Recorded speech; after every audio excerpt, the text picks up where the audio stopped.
In math today, students were able to bisect line segments and angles while only using a compass and a straight edge to complete their constructions. Let's take a look a little more closely, step by step, on how to complete this process.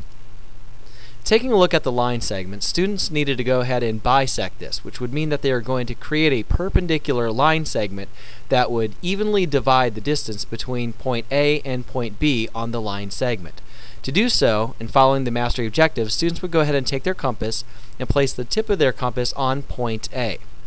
Next step is they'll want to extend their compass pencil tip beyond the midpoint, or where they believe the midpoint of the line segment to be. Students could go all the way to the end point, which is point B, however that on the next step would create excessively large arcs.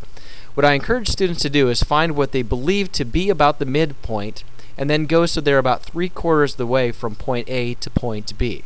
This will create enough distance so that their arcs will intersect and show the bisection properly. Once the compass is in position, students would go ahead and draw a large arc. That arc will then be from point A to their intersection on the line segment. They'll do the same then for point B also. Repositioning the compass, they'll draw their second arc. Now notice the distance, or the measurement of the compass, has never changed. We just changed the position of it, but the measurement still remains the same.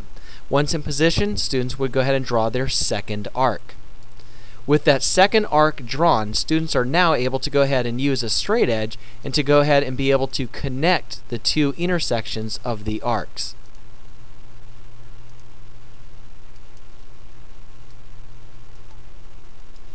Repositioning it slightly, students are now able to go ahead and see that they have now bisected their line segment.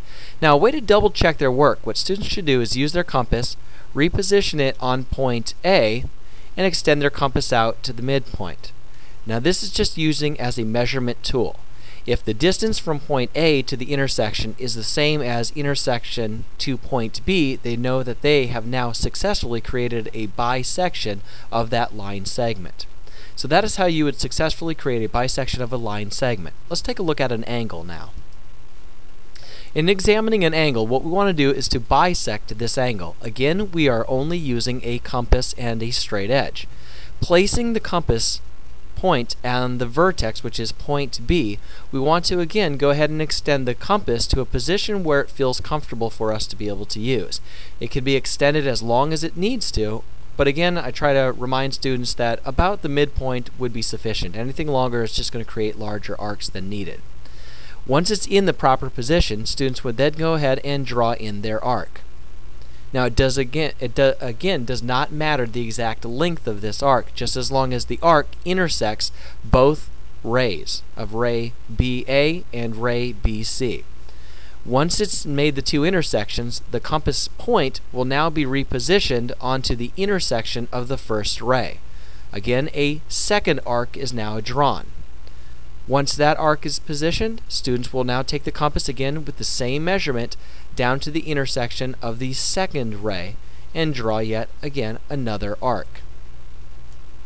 With the 3 arcs drawn, we are now able to go ahead and bisect the angle. Using a straight edge, students are now able to go ahead and extend from vertex B out to the intersections of the 2 second arcs and extend their straight line.